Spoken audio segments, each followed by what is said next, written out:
मुगल सल्तनत की राजधानी आगरा में उस दिन एक खास गहमा गहमी थी। शहंशाह जलालुद्दीन मोहम्मद अकबर का दीवाने खास अपनी पूरी शानो शौकत के साथ सजा हुआ था। फारस से आए बेशकीमती रेशमी कालीन फर्श पर बिछे थे। संगमरमर के अलंकृत स्तंभों पर की गई नक्काशी सूरज की रोशनी में चमक रही थी और हवा इत्र और गुलाब जल की महक से सुगंधित थी। लेकिन इस बाहरी चमक दमक के बावजूद माहौल में एक अजीब सा तनाव और चुनौती का एहसास घुला हुआ था। इस तनाव का कारण था समरकंद से आया एक विशेष दूत, मिर्जा जमान। मिर्जा जमान न केवल एक कुशल राजनयिक था, बल्कि अपनी हाजिर जवाबी, ज्ञान और अहंकार के लिए भी दूर दूर तक मशहूर था। वो अपने शाह का एक महत्वपूर्ण संदेश लेकर आया था, लेकिन उसका असली मकसद मुगलिया दरबार की बुद्धि और क्षमता को तौलना था। वो हर बात में, हर टिप्पणी में मुगल दरबारियों को कमतर दिखाने की कोशिश कर रहा था। कई दिनों की औपचारिक मुलाकातों और वार्ताओं के बाद आज उसकी विदाई से पहले की आखिरी महफिल थी। मिर्जा जमान ने एक तिरस्कारपूर्ण मुस्कान के साथ शहंशाह अकबर से कहा, जहांपनाह, आपकी मेहमानवाजी काबिले तारीफ है। हमने आपके दरबार की बहुत प्रशंसा सुनी है, खासकर आपके नवरत्नों की, जिनकी बुद्धि के चर्चे समरकंद तक पहुंचते हैं। अकबर ने गर्व से कहा, मिर्जा, हमारे दरबारी केवल ज्ञानी ही नहीं, बल्कि किसी भी चुनौती का सामना करने में सक्षम है। ये सुनते ही मिर्जा जमान के चेहरे पर वही व्यंग्यात्मक मुस्कान और गहरी हो गई। अगर आप इजाजत दें तो मैं आपके दरबार की बुद्धिमत्ता की एक छोटी सी परीक्षा लेना चाहूंगा। मेरे मन में 3 साधारण से प्रश्न हैं, या यूं कहिए 3 छोटे छोटे काम हैं। अगर आपका कोई भी दरबारी इन्हें पूरा कर दे तो मैं मान जाऊंगा कि मुगलिया सल्तनत की शान केवल उसकी ताकत में नहीं, बल्कि उसके ज्ञान में भी बसती है। ये एक सीधा सीधा प्रहार था, सल्तनत की इज्जत पर एक खुली चुनौती। अकबर का चेहरा गंभीर हो गया। उन्होंने अपने चारों ओर बैठे दरबारियों को देखा। राजा टोडरमल, तानसेन, मुल्ला दो प्याजा और अन्य सभी के चेहरे पर चिंता और असमंजस के भाव थे। ये कोई साधारण चुनौती नहीं थी, इसमें पूरे साम्राज्य का सम्मान दांव पर लगा था। अकबर ने अपनी गहरी, रौबदार आवाज में कहा, इजाजत है मिर्जा जमान, आप अपनी चुनौती पेश करें। मिर्जा जमान अपनी जगह से उठा और दरबार के बीचों बीच आकर खड़ा हो गया। उसकी आंखों में एक अजीब सी चमक थी। उसने अपना पहला काम बताया। मेरा पहला काम यह है कि कोई मुझे एक कटोरा भरकर खामोशी लाकर दे। खामोशी ऐसी हो जिसे महसूस किया जा सके, जो शोर से मुक्त हो। दरबार में कानाफूसी शुरू हो गई। ये कैसा काम था? खामोशी या चुप्पी को कटोरे में कैसे भरा जा सकता है? वो तो कोई भौतिक वस्तु नहीं है। ये तो सरासर असंभव था। मिर्जा जमान मुस्कुराया और अपनी दूसरी चुनौती रखी। मेरा दूसरा काम है कि मुझे एक मुट्ठी आसमान चाहिए। आसमान का एक ऐसा टुकड़ा जो मेरी मुट्ठी में समा सके। अब तो दरबारियों के चेहरे का रंग ही उड़ गया। ये दूसरी चुनौती पहली से भी ज्यादा बेतुकी और असंभव थी। आसमान को मुट्ठी में कैद करना, यह तो किसी जादूगर के बस की भी बात नहीं थी। बिना रुके उसने अपनी तीसरी और अंतिम चुनौती पेश की, जो सबसे ज्यादा पेचीदा थी। और मेरा तीसरा और आखिरी काम है कि मुझे एक ऐसी चीज लाकर दी जाए जो न तो सच हो और न ही झूठ। तीनों चुनौतियां सुनकर पूरे दरबार में सन्नाटा छा गया। ये कोई परीक्षा नहीं थी, ये अपमान का एक सुनियोजित षड्यंत्र था। मिर्जा जमान ने जानबूझकर ऐसे काम चुने थे जो भौतिक और दार्शनिक रूप से असंभव थे। उसका मकसद अकबर और उनके दरबार को पूरी दुनिया के सामने शर्मिंदा करना था। अकबर का चेहरा गुस्से से तमतमा रहा था, लेकिन वो एक शहंशाह थे और अपनी भावनाओं पर काबू रखना जानते थे। उन्होंने एक एक कर अपने सभी नवरत्नों की ओर देखा। सबके सिर झुके हुए थे। मुल्ला दो प्याजा, जो हमेशा बीरबल से जलते थे, मन ही मन खुश थे कि आज बीरबल भी इस जाल में फंस गया है। तभी अकबर की नजर बीरबल पर पड़ी। बीरबल, जो अब तक खामोशी से सब कुछ सुन रहे थे, के चेहरे पर न तो कोई चिंता थी और न ही कोई घबराहट। उनकी आंखों में एक हल्की सी शरारत और होठों पर एक रहस्यमयी मुस्कान थी, मानो वो मिर्जा जमान के मन की बात पढ़ चुके हों। अकबर ने उम्मीद भरी नजरों से पूछा, बीरबल, क्या तुम चुप रहोगे? क्या इस विदेशी दूत के सामने हमारी सल्तनत का सिर झुक जाएगा? बीरबल ने अदब से झुककर सलाम किया और बोले, जहांपनाह, मिर्जा साहब के काम जितने अनोखे हैं, उन्हें पूरा करने के तरीके भी उतने ही अनोखे होने चाहिए। ये काम असंभव नहीं है, बस इन्हें देखने का नजरिया अलग होना चाहिए। अगर आप मुझे 1 सप्ताह का समय दें, तो मैं वादा करता हूं कि मिर्जा जमान को उनकी तीनों चीजें लाकर दूंगा। बीरबल के आत्मविश्वास को देखकर मिर्जा जमान भी थोड़ा हैरान हुआ, लेकिन फिर उसने सोचा कि यह महज समय बर्बाद करने की एक तरकीब है। अकबर ने तुरंत इजाजत दे दी, बीरबल, तुम्हें 1 हफ्ते का समय दिया जाता है। सल्तनत की इज्जत अब तुम्हारे हाथों में है। अगले कुछ दिन बीरबल दरबार से गायब रहे। वो आगरा की गलियों में घूमते, कुम्हारों से मिलते, कारीगरों से बात करते और कभी कभी घंटों यमुना किनारे बैठकर कुछ सोचते रहते। दरबार में अफवाहों का बाजार गर्म था। मुल्ला 2 प्याजा हर रोज अकबर के कान भरते, हुजूर, वो तो डरकर भाग गया, अब वो कभी लौटकर नहीं आएगा। आपने उस पर भरोसा करके बहुत बड़ी गलती की। लेकिन अकबर को बीरबल पर अटूट विश्वास था। ठीक 1 सप्ताह बाद जब दरबार फिर से लगा, तो मिर्जा जमान अपनी जीत की उम्मीद में गर्व से बैठा था। तभी बीरबल ने दरबार में प्रवेश किया। उनके हाथ में एक सुंदर चांदी का कटोरा था, जिसे ऊपर से मखमल के कपड़े से कसकर बांधा गया था और मोम से सील कर दिया गया था। बीरबल सीधे मिर्जा जमान के पास गए और कटोरा उसके सामने रखते हुए बोले, मिर्जा साहब, आपकी पहली अमानत हाजिर है, एक कटोरा भरकर खामोशी। मिर्जा जमान ने हंसते हुए कहा, यह क्या मजाक है बीरबल? इस कटोरे में खामोशी कैसे हो सकती है? मैं इसे खोलकर देखना चाहूंगा।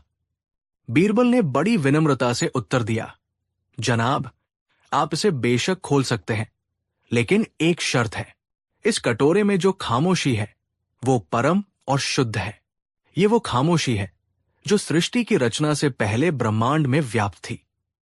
शोर का एक कण भी इसे भंग कर सकता है। अगर आप इसकी मौजूदगी को परखना चाहते हैं, तो आपको इसे किसी ऐसी जगह ले जाकर खोलना होगा जहां कोई भी ध्वनि, कोई भी आवाज न हो। यहां तक कि आपके सांस लेने की, आपकी पलकें झपकाने की या आपके दिल के धड़कने की आवाज भी नहीं होनी चाहिए। अगर इसे खोलते समय जरा सा भी शोर हुआ, तो ये दिव्य खामोशी तुरंत उड़ जाएगी और आपको कटोरा खाली मिलेगा। मिर्जा जमान बीरबल के तर्क में फंस गया। वो जानता था कि ऐसी कोई जगह नहीं है जहां पूर्ण शून्य ध्वनि हो।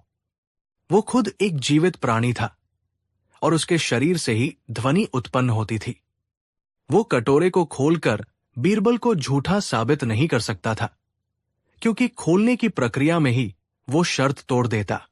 वो कुछ बोल न सका, बस उस सीलबंद कटोरे को घूरता रह गया। बीरबल ने चतुराई से उसे निरुत्तर कर दिया था। अब बारी थी दूसरी चुनौती की। बीरबल ने अपनी जेब से एक छोटी सी मखमली थैली निकाली। उन्होंने उसे खोला और उसमें से एक छोटा गोल शीशे का टुकड़ा निकाला, जो एक बेहतरीन आईना था। उसे अपनी मुट्ठी में बंद करते हुए बीरबल मिर्जा जमान के पास गए। मिर्जा साहब, आपकी दूसरी अमानत, एक मुट्ठी आसमान। ये कहकर बीरबल ने अपनी मुट्ठी खोली। उस छोटे से आईने में दरबार की छत और उसके ऊपर मौजूद नीले आसमान का प्रतिबिंब साफ साफ दिखाई दे रहा था। वो वाकई एक मुट्ठी आसमान जैसा लग रहा था। बीरबल ने समझाया, आसमान अनंत और असीम है, उसे भौतिक रूप से पकड़ना संभव नहीं, लेकिन उसकी छवि, उसका सार, उसकी आत्मा को तो पकड़ा ही जा सकता है। ये आईना आपकी मुट्ठी में पूरे आसमान का अक्स समेटे हुए है। मिर्जा जमान एक बार फिर लाजवाब हो गया। बीरबल के समाधान इतने सरल और इतने गहरे थे कि उन्हें काटना नामुमकिन था। उसने मन ही मन बीरबल की बुद्धिमानी को मान लिया, लेकिन उसकी आखिरी चुनौती अभी बाकी थी और उसे यकीन था कि उसे कोई हल नहीं कर सकता। अकबर और बाकी दरबारी बीरबल की चतुराई देखकर दंग थे। उनकी आंखों में प्रशंसा और गर्व के भाव थे। अब बीरबल ने अपनी तीसरी और अंतिम चुनौती का सामना किया। उन्होंने अपने हाथ में एक फटा पुराना मुड़ा तुड़ा कागज लिया और उसे खोलते हुए बोले, और मिर्जा साहब, ये रही आपकी तीसरी और सबसे दुर्लभ चीज, एक ऐसी बात जो न तो सच है और न ही झूठ। सबकी नजरें उस कागज पर टिक गई। बीरबल ने पढ़ना शुरू किया। हे आगरा के महान लोगों, सुनो। हमारे पड़ोसी राज्य रामपुर के राजा कंगाल हो गए हैं। उनके खजाने खाली हो चुके हैं और उनकी प्रजा भूखों मर रही है। इसलिए शहंशाह अकबर ने उदारता दिखाते हुए यह फैसला किया है कि वो रामपुर के राजा को अपनी बेटी शहजादी जहारा का निकाह उनसे करा देंगे और दहेज में अपनी आधी सल्तनत उन्हें सौंप देंगे। ये सुनते ही दरबार में जैसे बम फट गया। ये एक अविश्वसनीय और सरासर झूठी खबर थी। शहंशाह अकबर गुस्से से अपनी जगह पर खड़े हो गए। बीरबल, ये क्या बकवास है? तुम्हारी ये हिम्मत कैसे हुई ऐसी झूठी और अपमानजनक बात दरबार में पढ़ने की? मिर्जा जमान भी हंसने लगा। मैंने कहा था ना, आखिर में ये पागलपन पर उतर ही आया। ये तो सरासर झूठ है। बीरबल ने बड़ी शांति से पहले शहंशाह की ओर देखा, फिर मिर्जा जमान की ओर। उन्होंने कहा, जहांपनाह, आप कह रहे हैं कि यह बात झूठ है और मिर्जा साहब भी इसे झूठ बता रहे हैं। हां, यह बिल्कुल झूठ है। दोनों एक साथ चिल्लाए। बीरबल ने मुस्कुराते हुए कहा, तो फिर आप दोनों इसे मेरे खिलाफ एक लिखित शिकायत के रूप में दर्ज करवा दीजिए। इस कागज पर लिख दीजिए कि बीरबल ने जो कुछ भी कहा वो सरासर झूठ है और अपनी अपनी मुहर लगा दीजिए। अकबर और मिर्जा जमान एक पल के लिए रुके। उन्हें बीरबल की चाल समझ में आने लगी थी। बीरबल ने आगे समझाया, देखिए, अगर ये बात सच होती तो ये सच होती, झूठ नहीं। लेकिन आप सब कह रहे हैं कि ये झूठ है, तो चलिए मान लिया कि ये झूठ है। लेकिन जिस पल आप दोनों यानी शहंशाहिंद और समरकंद के शाही दूत इस पर लिखकर ये प्रमाणित कर देंगे कि ये बात झूठ है, तो ये कागज एक सच्चा दस्तावेज बन जाएगा। एक ऐसा दस्तावेज जो ये सच बताएगा कि बीरबल ने एक झूठ बोला था। तो फिर ये झूठ कहाँ रहा? ये तो सच बन गया। बीरबल ने अपनी बात को और स्पष्ट किया। ये एक ऐसी बात है जिसे अगर आप झूठ कहें तो ये सच बनने की प्रक्रिया में आ जाती है, और अगर आप इसे सच मान ले तो ये अपने आप में ही झूठ है। ये एक ही समय में सच और झूठ के बीच की स्थिति में है। ये न तो पूरी तरह से सच है और न ही पूरी तरह से झूठ। ये वही चीज है जो आपने मांगी थी। बीरबल की इस दार्शनिक और तार्किक व्याख्या को सुनकर मिर्जा जमान का मुंह खुला का खुला रह गया। उसकी सारी अकड़, सारा अहंकार बीरबल की बुद्धिमत्ता के सामने पिघल कर बह गया। वो समझ गया कि उसने किसे चुनौती दी थी। उसने अपना सिर झुका लिया और बोला, मैं हार मानता हूं। जहांपनाह, बीरबल केवल एक सलाहकार नहीं बल्कि ज्ञान के सागर है। मैंने आपके दरबार की बुद्धिमत्ता को कम आंकने की भूल की। शहंशाह अकबर का सीना गर्व से फूल गया। वो अपनी गद्दी से उतरे, बीरबल को गले लगा लिया और बोले, बीरबल, आज तुमने सिर्फ हमारी नहीं बल्कि पूरी मुगल सल्तनत की इज्जत बचाई है। तुमने साबित कर दिया है कि समस्याओं का समाधान शक्ति में नहीं बल्कि सोच में होता है। असंभव केवल एक शब्द है, जब तक कि कोई उसे अपनी बुद्धि से संभव न बना दे। उस दिन के बाद मिर्जा जमान जब वापस समरकंद लौटा तो उसने अपने शाह को मुगल सल्तनत की सैन्य शक्ति के साथ साथ उनके नवरत्न बीरबल की अद्भुत और असाधारण बुद्धि के किस्से भी सुनाए, जिसने पूरी दुनिया में अकबर के न्याय और बीरबल की चतुराई के झंडे गाड़ दिए। कहानी 2, एक दिन अकबर का मन बहुत विचलित था। उन्होंने महसूस किया कि दरबार में कुछ लोग केवल दिखावे के लिए धर्म, नैतिकता और सेवा की बातें करते हैं, लेकिन अंदर से उनकी नीयत कुछ और होती है। उसी दिन जब दरबार लगा और सभी दरबारी अपनी अपनी कुर्सियों पर बैठे थे, अकबर ने अचानक पूछा, बीरबल, तुम तो सभी को भली भांति जानते हो, बताओ इस दरबार में सबसे बड़ा पाखंडी कौन है? पूरा दरबार स्तब्ध रह गया। कुछ दरबारी तो सहम गए। किसी को नहीं पता था कि बादशाह ये प्रश्न क्यों पूछ रहे हैं। बीरबल मुस्कुराए नहीं हंसे। उन्होंने सिर झुकाया और विनम्रता से कहा, हुजूर, ये प्रश्न सरल नहीं है, क्योंकि पाखंडी वो होता है जो बाहर से कुछ और दिखता है पर अंदर से कुछ और होता है, और ऐसे लोगों को पहचानना सबसे कठिन होता है। अकबर बोले, तुम्हें 7 दिन का समय देता हूं। सोचो, समझो और लौटकर जवाब दो, पर याद रखना, नाम लेकर बताना होगा और कारण भी देना होगा। बीरबल ने सिर झुकाकर उत्तर दिया, जो आदेश, जहांपना। अब बीरबल के सामने एक कठिन प्रश्न था। वो किसी का अपमान नहीं करना चाहते थे, लेकिन अगर सबसे बड़ा पाखंडी सचमुच दरबार में है तो उसे उजागर करना भी न्याय था। बीरबल ने गुप्त रूप से हर दरबारी की गतिविधियों पर ध्यान देना शुरू किया। एक दरबारी, नाम था महेशदत्त, रोज सुबह तिलक लगाकर आता, वेदों की बातें करता और खुद को बहुत धर्मनिष्ठ बताता। लेकिन बीरबल ने देखा कि रात में वही आदमी शराब और जुए के अड्डों में बैठा होता था। दूसरा दरबारी गंगाराम गरीबों की सेवा की बातें करता था, लेकिन किसी भिखारी को एक कौड़ी भी नहीं देता था। तीसरा रघुनाथ दरबार में नीति और ईमानदारी का भाषण देता था, पर बीरबल ने देखा कि वो रिश्वत लेकर फैसले पलटवा देता है। बीरबल सोच में पड़ गए, कौन है इनमें सबसे बड़ा पाखंडी? सभी में दिखावा है, मगर सबसे ज्यादा कौन? फिर एक दिन बीरबल को कुछ ऐसा देखने को मिला जिसने उनके मन की शंका साफ कर दी। एक रात बीरबल अपने नौकर के साथ भेष बदलकर नगर भ्रमण पर निकले। वे राजा के एक प्रिय दरबारी श्रीधरनाथ के घर के पास पहुंचे, जो हमेशा सबसे ऊंचे नैतिक विचारों की बात करता था। हर समय धर्म, त्याग, ईमानदारी का पाठ पढ़ाता था। वहां बीरबल ने देखा कि श्रीधरनाथ रात के अंधेरे में एक गरीब विधवा महिला की जमीन को बलपूर्वक हथियाने की कोशिश कर रहा था। महिला बार बार कह रही थी, महाराज, आपने ही तो कहा था कि धर्म सबसे बड़ा है, अब आप मेरी जमीन क्यों छीन रहे हैं? लेकिन श्रीधरनाथ बोला, तेरे पास कोई गवाह है? जा जहां जाना है, मैं दरबार का सबसे बड़ा धर्मज्ञ हूं, मेरा कौन कुछ बिगाड़ेगा? बीरबल ने सारी बातें सुन ली। अब उन्हें यकीन हो गया था, यही है सबसे बड़ा पाखंडी। 7 दिन पूरे हो गए थे। अकबर ने बीरबल से पूछा, तो बताओ बीरबल, इस दरबार का सबसे बड़ा पाखंडी कौन है? बीरबल शांत थे। उन्होंने दरबार की ओर देखा। सभी दरबारी सांस रोककर सुन रहे थे।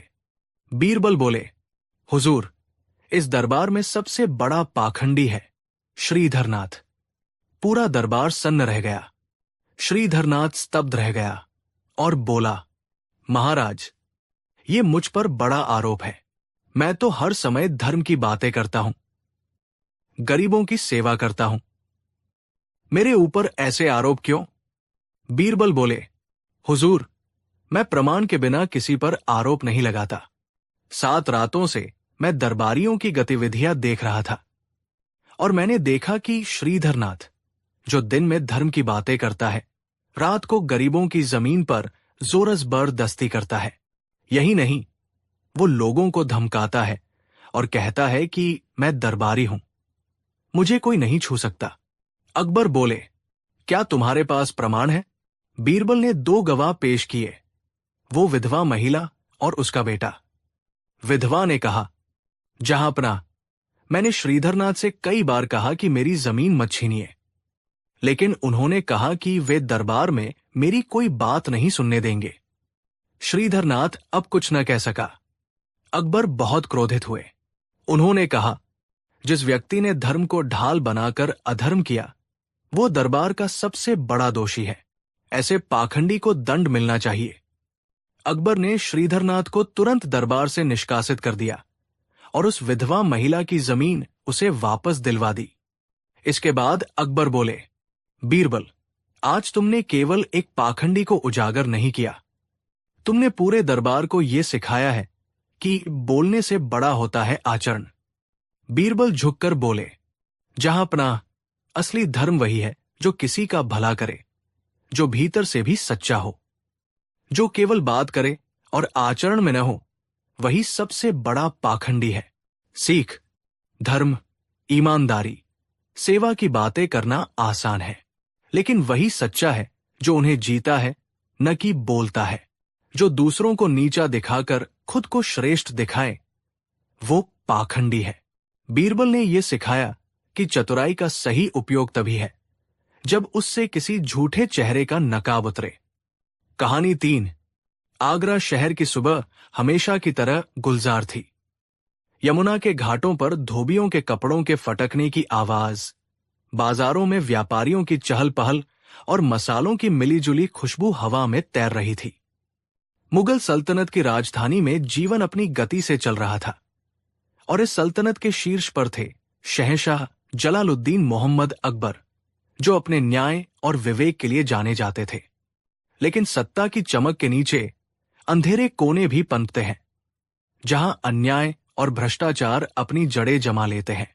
ऐसी ही एक कहानी की शुरुआत हुई शहर के एक पुराने मोहल्ले से, जहां 2 भाई आलिम और रहीम अपने पुश्तैनी मकान में रहते थे। उनके पिता, जो एक जाने माने इत्र के व्यापारी थे, का कुछ महीने पहले ही देहांत हुआ था। वे अपने पीछे एक अच्छी खासी जायदाद छोड़ गए थे, एक बड़ा सा मकान, इत्र का कारोबार और एक फलों का बाग। अपने आखिरी दिनों में उन्होंने एक वसीयत तैयार की थी, जिसमें उन्होंने अपनी सारी संपत्ति दोनों बेटों में बराबर बांट दी थी। आलिम सीधा सादा और संतोषी स्वभाव का था। वो पिता के कारोबार को ईमानदारी से आगे बढ़ाना चाहता था। वही दूसरी ओर छोटा भाई रहीम लालची और धूर्त था। उसकी नजर पूरी जायदाद पर थी। पिता के गुजरने के बाद रहीम ने वसीयत को मानने से इनकार कर दिया। उसने दावा किया कि पिता ने मरते समय अपनी सारी संपत्ति उसे सौंप दी थी और वसीयत जाली है। मामला शहर के काजी इजहार उल हक के पास पहुंचा। काजी इजहार अपनी विद्वता और धार्मिक ज्ञान के लिए पूरे आगरा में मशहूर थे। वो हमेशा न्याय और उसूलों की बातें करते। उनकी दाढ़ी और सफेद लिबास उनकी ईमानदारी का प्रतीक माने जाते थे। लोग उनकी कसम खाते थे। आलिम को पूरा विश्वास था कि काजी साहब दूध का दूध और पानी का पानी कर देंगे। लेकिन आलिम ये नहीं जानता था कि काजी की सफेद दाढ़ी के पीछे एक काला दिल छिपा था, जो सोने की चमक देखकर पिघल जाता था। रहीम ने काजी से गुप्त मुलाकात की और सोने की अशर्फियों से भरी एक थैली उनके सामने रख दी। 1000 सोने की अशर्फियां। काजी इजहार की आंखों में एक पल के लिए लालच की चमक उभरी, लेकिन उन्होंने तुरंत खुद को संभाल लिया। उन्होंने पवित्रता का ढोंग करते हुए कहा, रहीम, तुम मुझे खरीदने की कोशिश कर रहे हो? अल्लाह के दरबार में इसका क्या जवाब दोगे? रहीम चालाक था। उसने गिड़गिड़ाते हुए कहा, हुजूर, ये रिश्वत नहीं, आपकी नजर है। मैं बस ये चाहता हूं कि आप सच्चाई को पहचाने। मेरा भाई भोला है, उसे किसी ने बहका दिया है। ये जायदाद मेरी है और ये नजर आपकी विद्वता और न्याय के सम्मान में है। काजी ने कुछ देर सोचा, फिर ठंडी सांस भरकर कहा, ठीक है, अल्लाह सब देखता है, मैं अन्याय नहीं होने दूंगा। थैली वही पड़ी रही और रहीम मुस्कुराता हुआ लौट गया।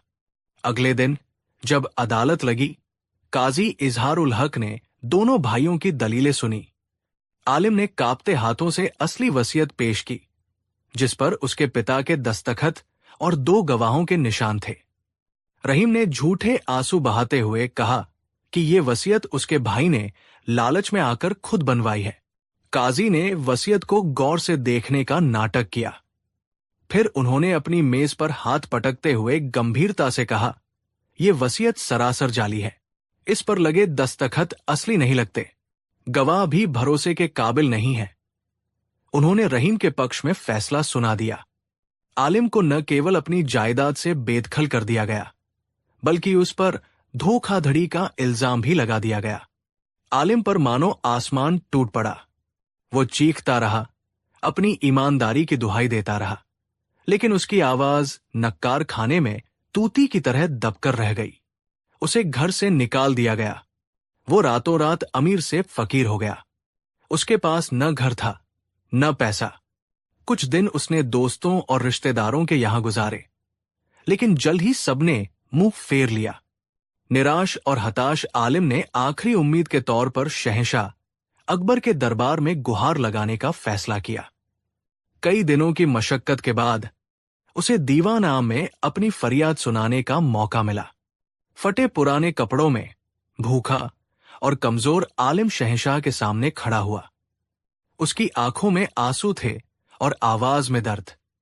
उसने अपनी पूरी कहानी अकबर को सुनाई, कैसे उसके भाई ने उसे धोखा दिया और कैसे शहर के सबसे सम्मानित काजी ने सोने की चमक के आगे अपने ईमान को बेच दिया। शहंशाह अकबर को उसकी कहानी सुनकर बहुत दुख हुआ।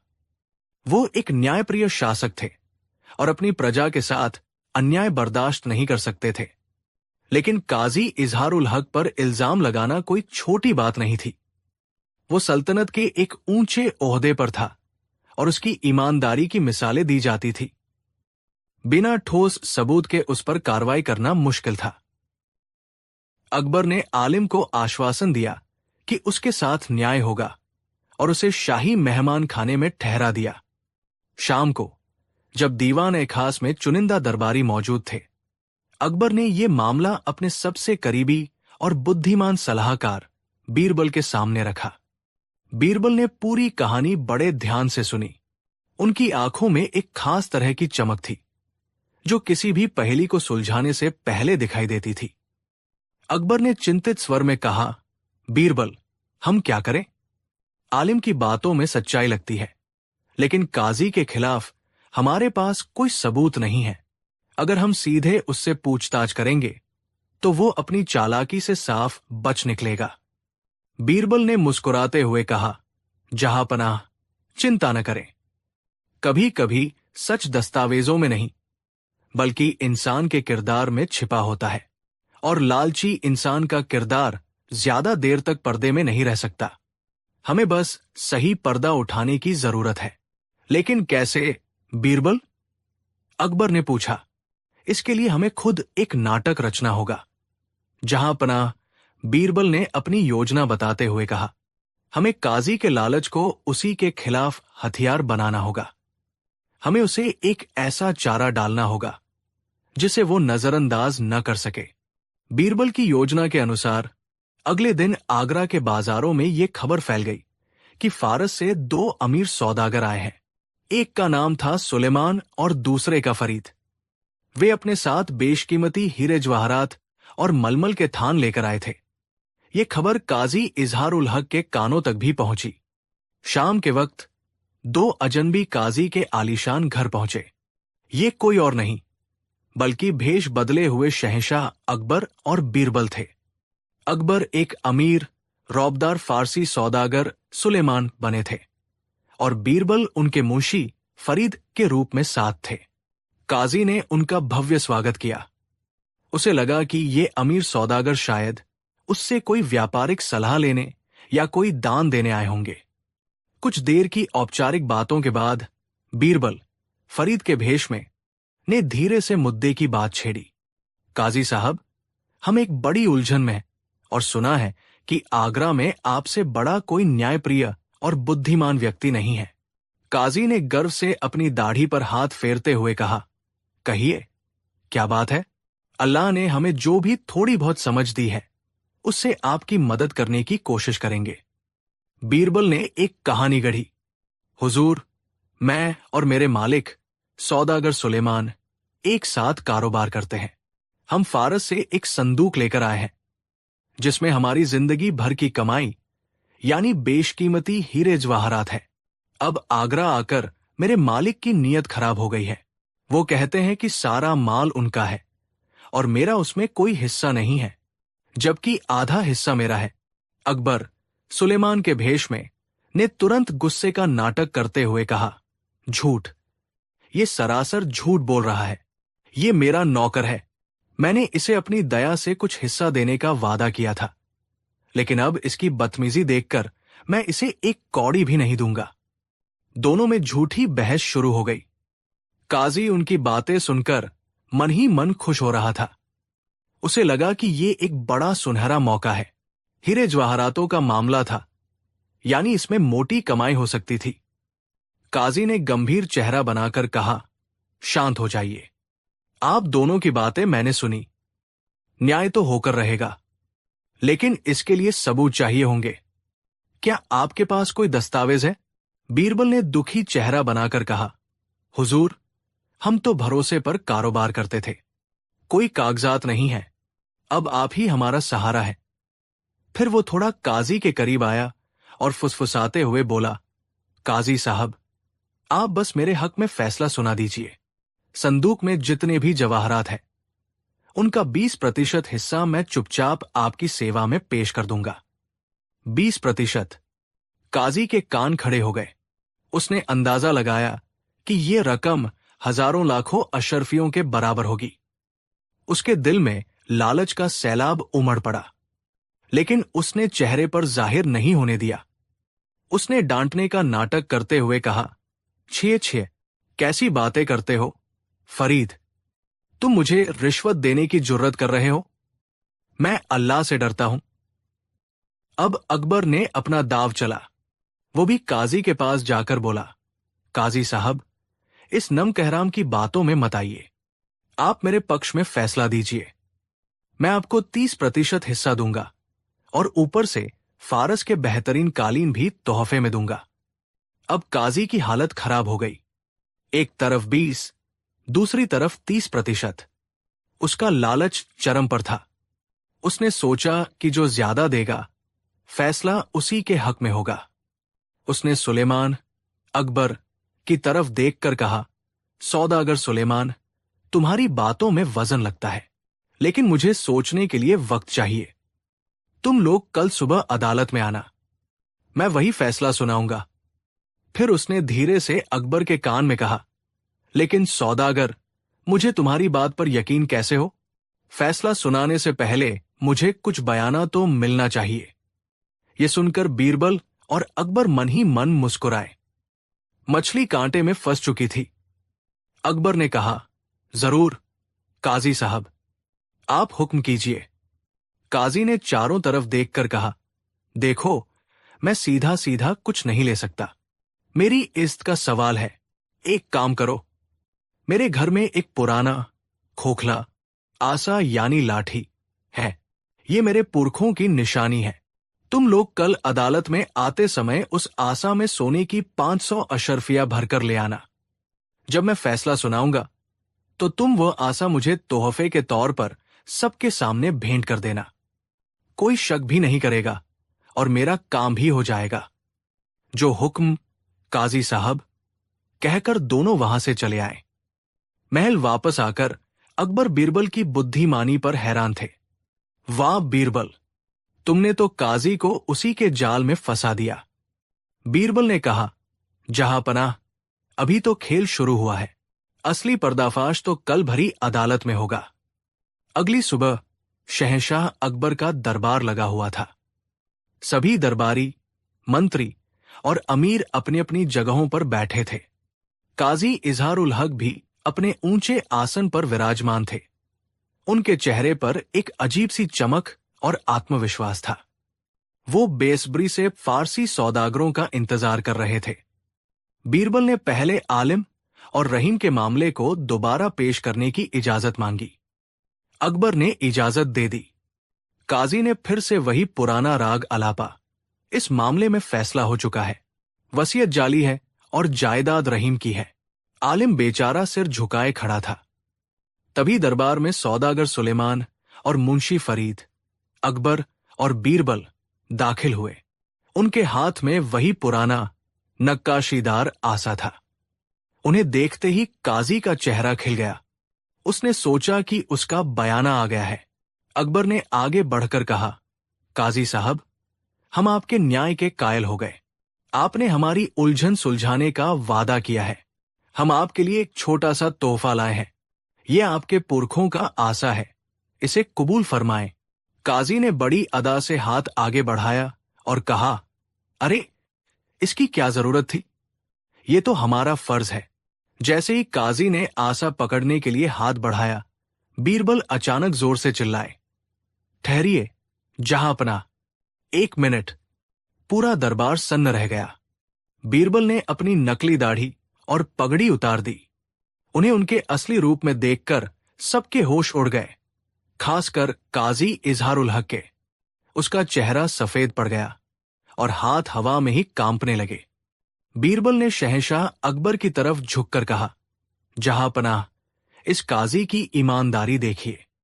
ये इतने उसूलों के पक्के हैं कि अपने पुरखों की निशानी को भी छूने से इनकार कर रहे हैं।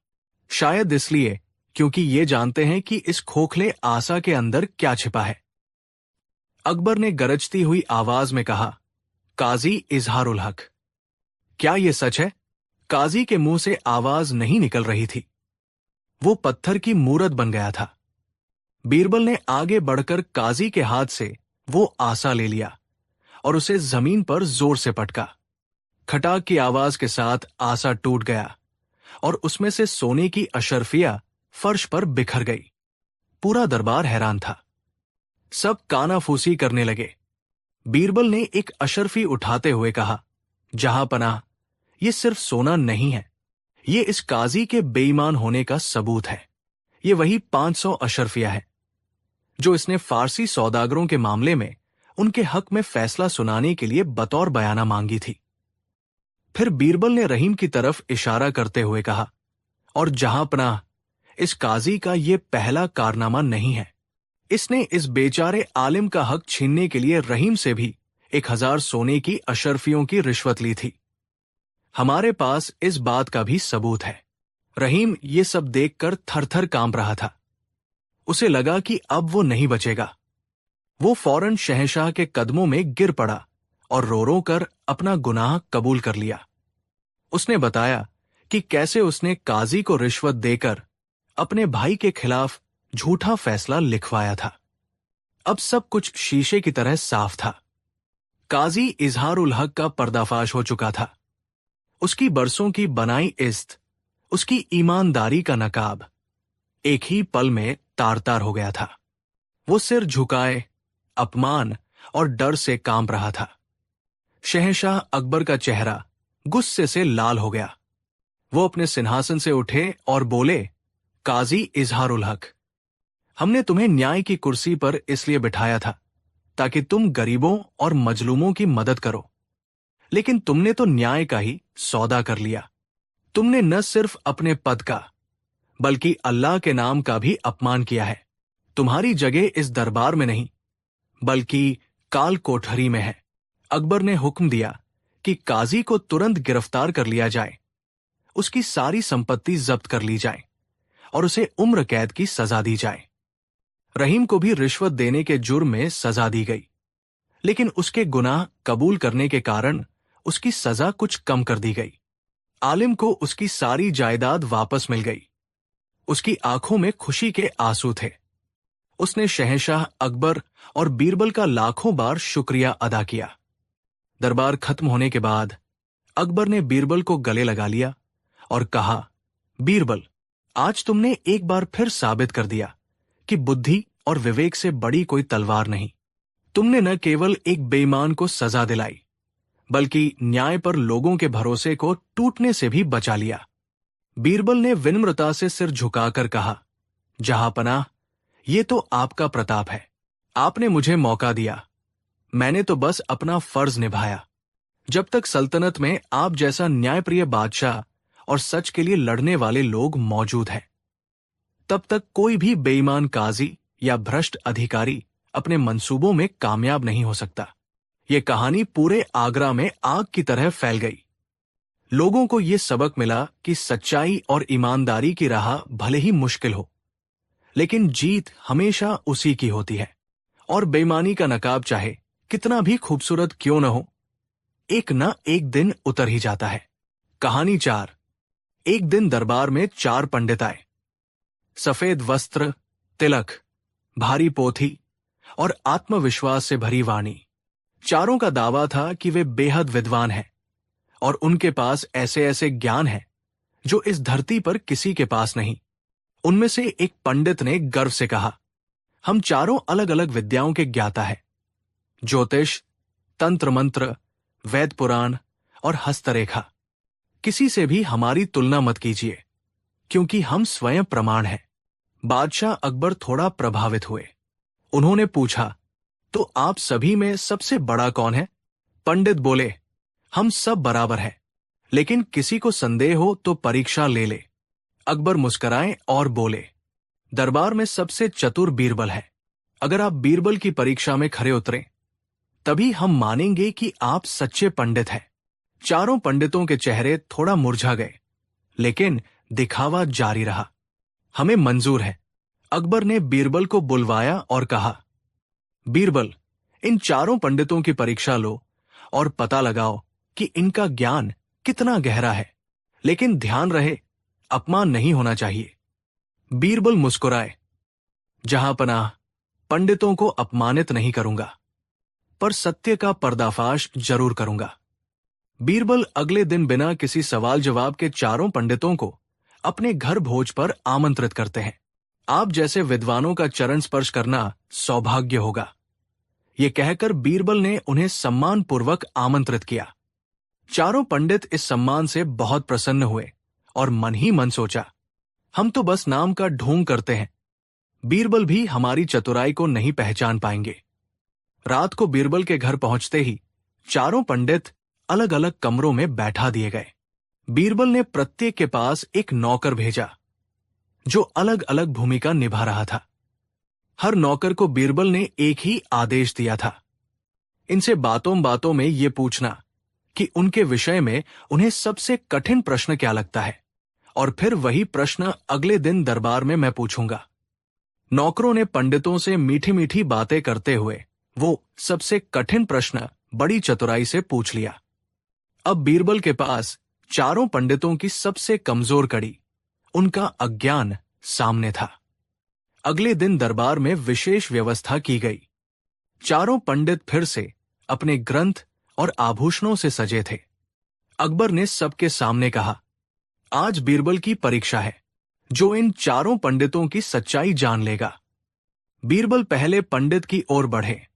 वो ज्योतिष का दावा करता था।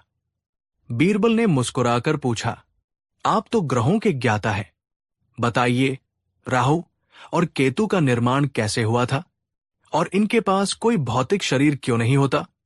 पंडित घबरा गया, बोला, यह प्रश्न बहुत गूढ़ है, इसके लिए जम पत्रिका देखनी पड़ेगी।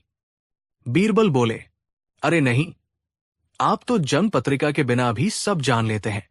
दरबार में हल्की हंसी गूंजी। दूसरे पंडित की ओर बढ़ते हुए बीरबल ने पूछा, आप तंत्र मंत्र के जानकार हैं, बताइए कर्ण चक्र साधना में किस देवता की आराधना होती है और क्यों? दूसरे पंडित का चेहरा पीला पड़ गया।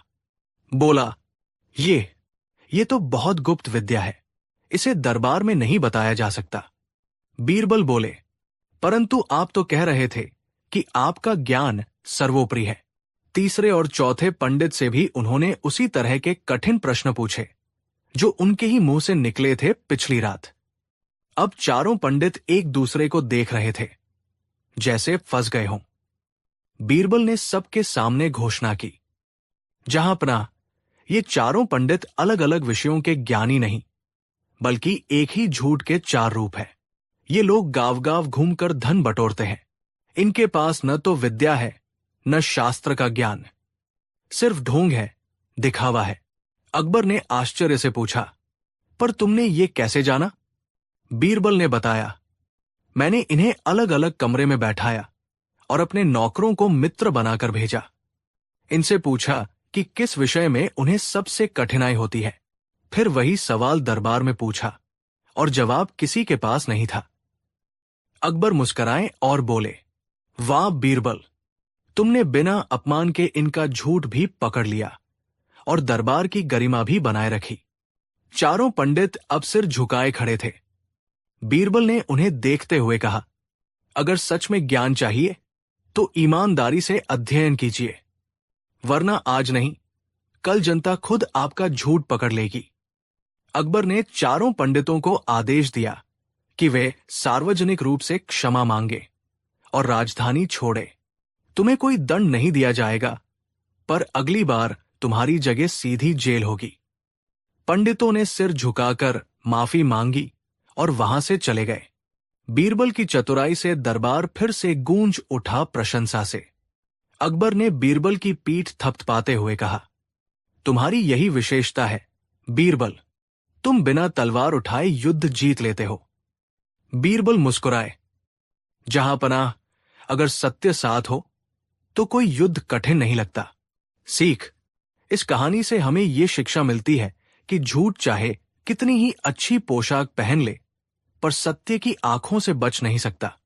बीरबल ने यह साबित कर दिया कि चतुराई, संयम और समझदारी से सबसे गहरा झूठ भी सामने लाया जा सकता है, बिना किसी का अपमान किए। राजधानी से निकाले जाने के कुछ ही दिन बाद वो चारों पंडित पास के नगर में एक मंदिर के पीछे ठहरे थे। हार और अपमान उन्हें बर्दाश्त नहीं हो रहा था।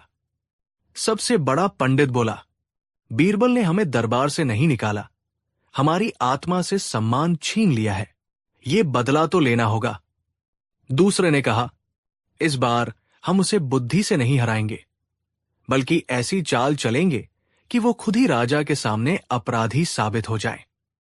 योजना बनी। उन्होंने राजधानी लौटकर वेश बदल लिया। कोई भिक्षुक बना, कोई व्यापारी, कोई साधु और एक नगरवधु के सेवक के रूप में। अब उनका उद्देश्य था बीरबल को जनता और बादशाह की नजरों में गिरा देना। कुछ दिन बाद राजधानी में खबर फैली, राजमहल की तिजोरी से एक बेशकीमती हीरा चोरी हो गया है, और हैरानी की बात यह है कि चोरी में शक बीरबल पर जा रहा है। बीरबल स्तब्ध रह गए। अकबर ने उन्हें बुलाया और गंभीर स्वर में कहा, बीरबल, क्या यह सच है कि तुम हीरा अपने पास लाए थे मूल्य जांच के लिए? बीरबल बोले, जी, लेकिन मैंने उसे राजकोष में वापस रखवा दिया था। तभी चारों गवाह पेश हुए। एक नगरवधु का सेवक बोला, मैंने खुद बीरबल को रात के अंधेरे में महल से निकलते देखा था। भिक्षुक बोला, मेरे पास आया था, बोला, भीख नहीं, हीरा दे रहा हूं, संभाल कर रखना। तीसरा गवाह, हीरे जैसी चीज मेरी दुकान से किसी ने खरीदी ही नहीं, पर बीरबल ने वही दिखाया था। चौथा बोला, मैंने खुद देखा बीरबल को तिजोरी खोलते हुए। अकबर अब असमंजस में थे। सारे गवाह अलग अलग वर्गों के थे, पर सब एक जैसी बात कर रहे थे। बीरबल कुछ क्षण शांत रहे, फिर बोले, जहां पनाह, अगर आप अनुमति दें तो मैं खुद पर मुकदमा चलाना चाहता हूं। अकबर ने हैरानी से पूछा, तुम खुद को ही दोषी सिद्ध करना चाहते हो? बीरबल बोले, जी, लेकिन मेरी एक शर्त होगी। इन चारों गवाहों को मैं अपने अनुसार प्रश्न पूछ सकूं, पर सार्वजनिक रूप से नहीं, अलग अलग स्थानों पर। अकबर ने शर्त मान ली। बीरबल ने चारों को अलग अलग समय पर दरबार के अलग अलग हिस्सों में बुलवाया और एक एक कर सवाल पूछने लगे। पहले से ही उन्होंने 4 अलग अलग लोगों को उन गवाहों के पीछे भेजा था, ताकि उनकी बातें रिकॉर्ड की जा सकें। बीरबल ने पहले गवाह से पूछा, तुमने मुझे किस दिन तिजोरी से हीरा निकालते देखा था? गुरुवार रात। दूसरे से पूछा, तुमसे मैंने कब हीरा छिपा कर रखा? बुधवार दोपहर। तीसरा बोला, मैंने बीरबल को मंगलवार को बाजार में देखा था। चौथा बोला, शनिवार की सुबह तिजोरी खुली थी। अब ये चारों अलग अलग दिन बता रहे थे, और यही सबूत था। बीरबल ने दरबार में सबके बयान रखे। जहां पनाह, चोरी एक दिन हुई थी, लेकिन ये चारों अलग अलग दिन गिना रहे हैं। क्या एक ही चोरी 4 दिन में हो सकती है? अकबर ने गंभीर होकर पूछा। तुम ये कैसे साबित कर सकते हो कि ये चारों मिलकर काम कर रहे हैं? बीरबल मुस्कुराए, क्योंकि ये चारों वही 4 पंडित हैं जिन्हें मैंने हाल ही में बेनकाब किया था। इन्होंने वेश बदला है, पर इनकी भाषा, चाल और दिमाग वही है। बीरबल ने दरबार में चारों की असली पहचान उजागर कर दी और वो सब सामने आ गए। चारों पंडितों को अब बोलने की कोई जगह नहीं बची थी। बीरबल ने कहा, हुजूर, ये सबक हम सब के लिए है। झूठ कभी अकेला नहीं आता, वो गवाह लेकर आता है। लेकिन सच्चाई को गवाहों की जरूरत नहीं होती, वो खुद चमकती है। अकबर ने बीरबल को गले लगाया। तुम्हारी बुद्धि पर अब और विश्वास बढ़ गया है, बीरबल। बीरबल बोले, झूठ चाहे पंडित बन जाए, भिक्षुक बन जाए, व्यापारी या गवाह, वो झूठ ही रहता है और अंततः सत्य उसे बेनकाब कर ही देता है। चारों पंडितों को आजीवन राजधानी से निष्कासित कर दिया गया। सीख, कभी कभी सच्चाई की परीक्षा बहुत कठिन होती है, लेकिन जो शांत रहते हैं, विवेक से काम लेते हैं, वही जीतते हैं। झूठ चाहे कितनी भी गवाही ले आए, तथ्य कभी नहीं झूठ बोलते।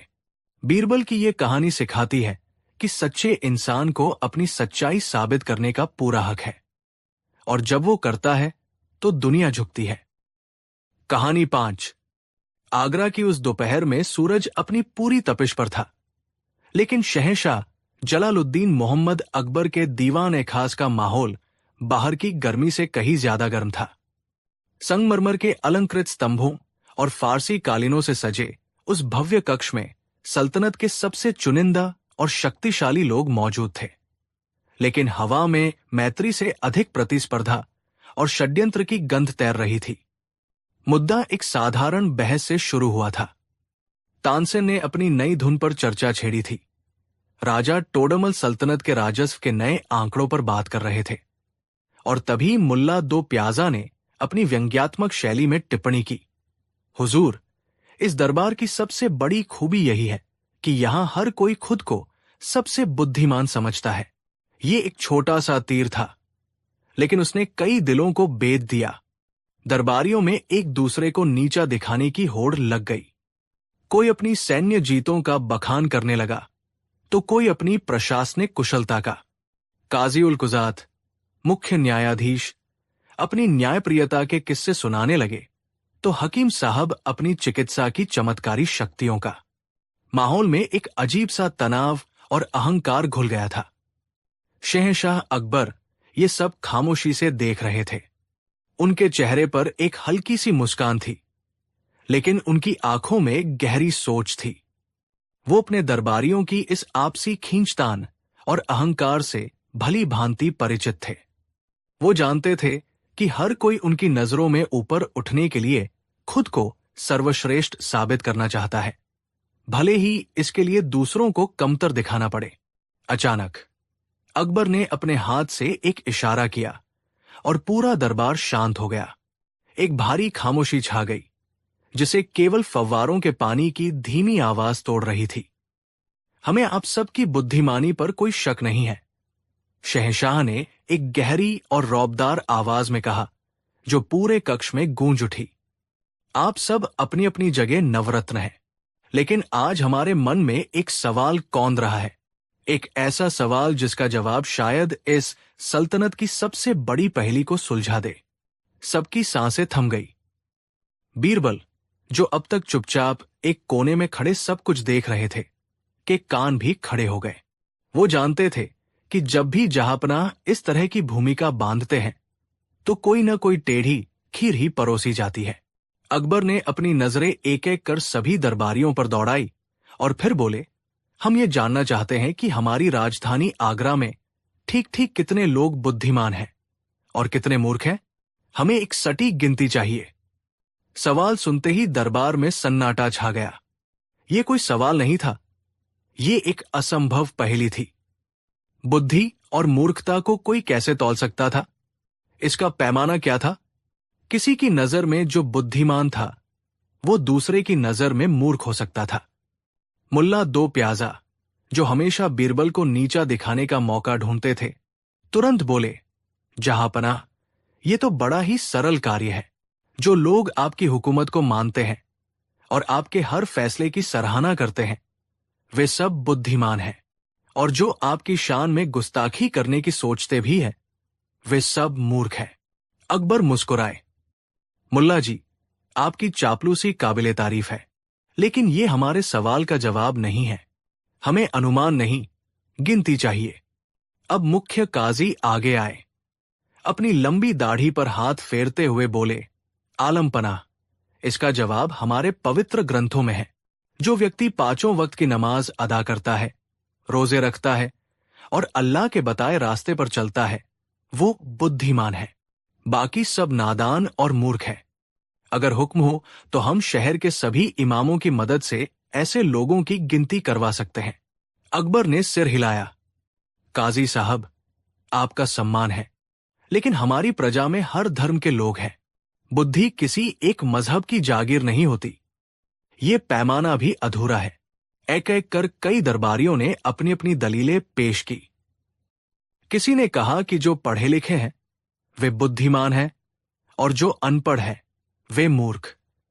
किसी ने कहा कि जो अमीर हैं वे बुद्धिमान हैं क्योंकि उन्होंने अपनी अक्ल से दौलत कमाई है, और जो गरीब है वे मूर्ख हैं। लेकिन अकबर किसी भी जवाब से संतुष्ट नहीं हुए। हर तर्क में कोई न कोई खामी थी।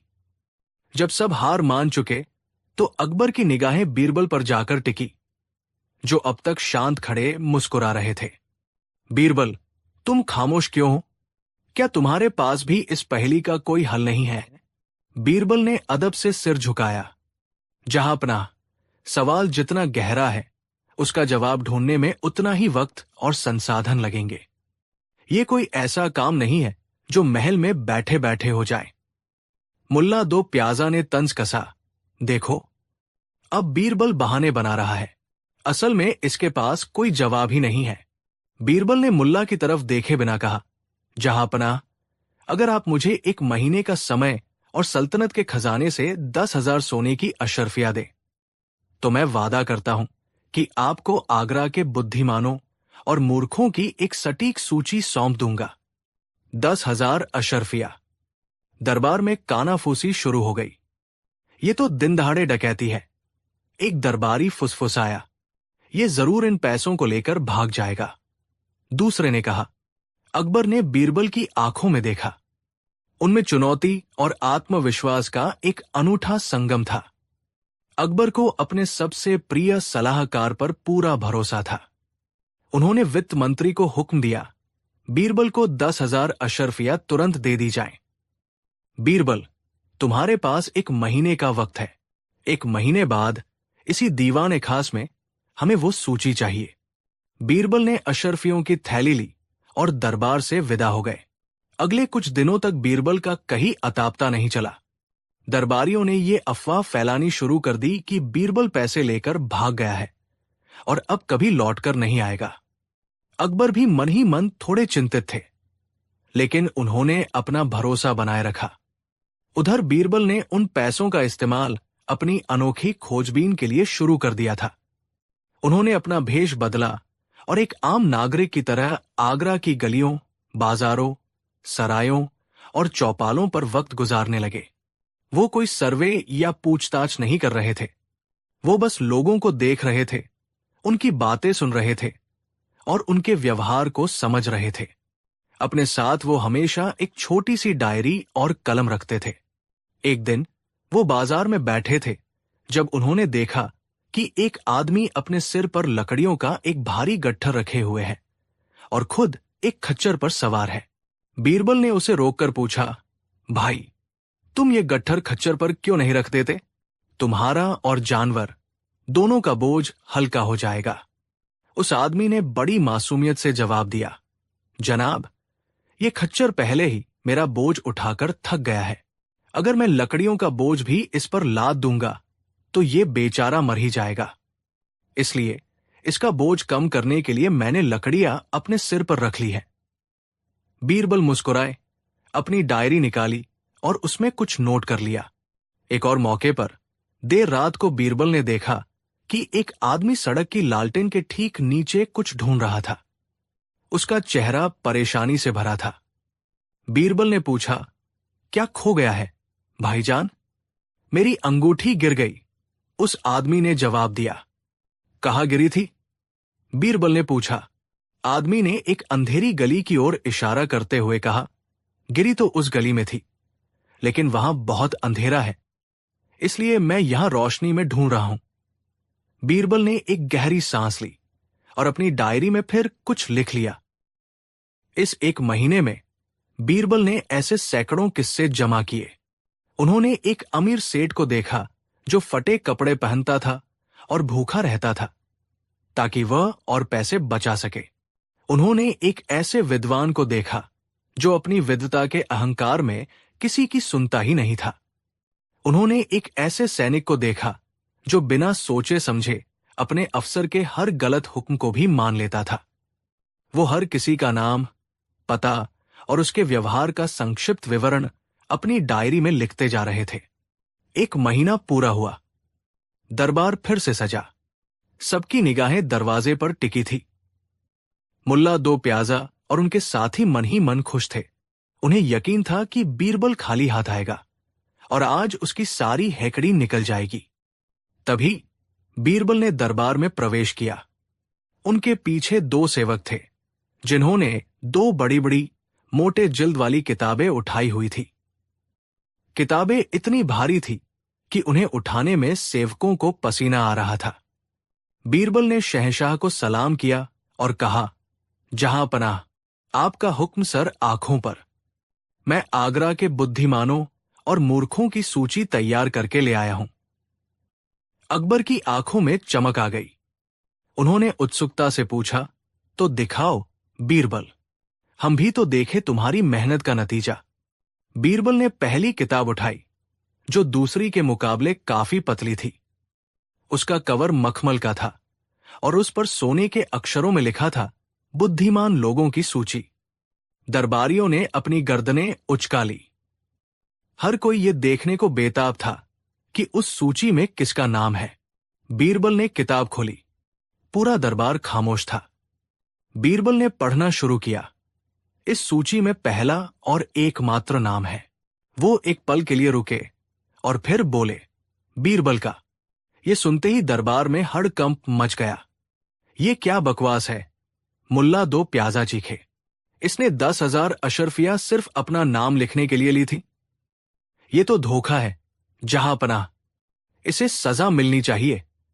अकबर भी हैरान थे, लेकिन उन्होंने हाथ के इशारे से सबको शांत किया। बीरबल, इसका क्या मतलब है? क्या पूरे आगरा में सिर्फ तुम ही एक बुद्धिमान व्यक्ति हो? बीरबल ने मुस्कुराते हुए कहा, जहां पनाह, पूरी बात सुने बिना किसी नतीजे पर पहुंचना भी मूर्खता की एक निशानी है। कृपया मुझे अपनी बात पूरी करने दे।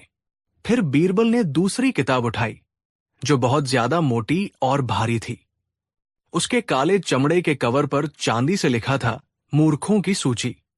और ये है मूर्खों की सूची, बीरबल ने कहा। उन्होंने किताब का पहला पन्ना खोला और अपनी गंभीर आवाज में पढ़ना शुरू किया। इस सूची में सबसे पहला नाम है शहंशाहेंद जलालुद्दीन मोहम्मद अकबर। अब तो दरबार में जैसे भूचाल आ गया।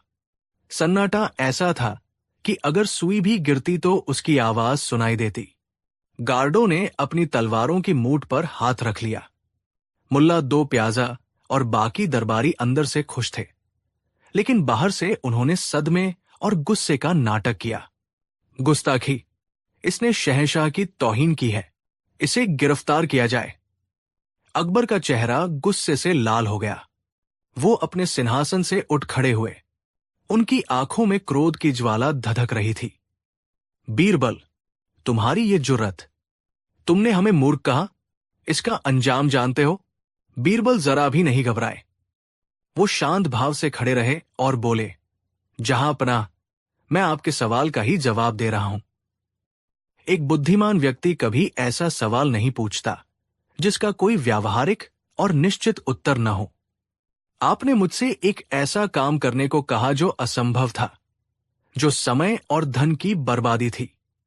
ऐसा कार्य सौंपने वाला व्यक्ति, चाहे वो शहंशाह ही क्यों न हो, उस क्षण में मूर्खता का ही परिचय देता है। इसीलिए इस सूची में आपका नाम सबसे ऊपर है। अकबर निशब्द रह गए। बीरबल की बात में तर्क था, एक कड़वा और साहसी तर्क। बीरबल ने आगे कहा, और जहां तक बुद्धिमानों की सूची में मेरे नाम की बात है, तो जहांपनाह, इस पूरी सल्तनत में केवल एक मैं ही था जिसने इस मूर्खतापूर्ण सवाल का एक तार्किक और संतोषजनक जवाब ढूंढ निकाला। जो व्यक्ति एक असंभव पहेली को भी अपनी बुद्धि से हल कर दे, वो बुद्धिमान कहलाने का हकदार है। इसीलिए उस सूची में केवल मेरा नाम है। दरबार में अब भी खामोशी थी, लेकिन अब ये गुस्से की नहीं, बल्कि आश्चर्य की खामोशी थी।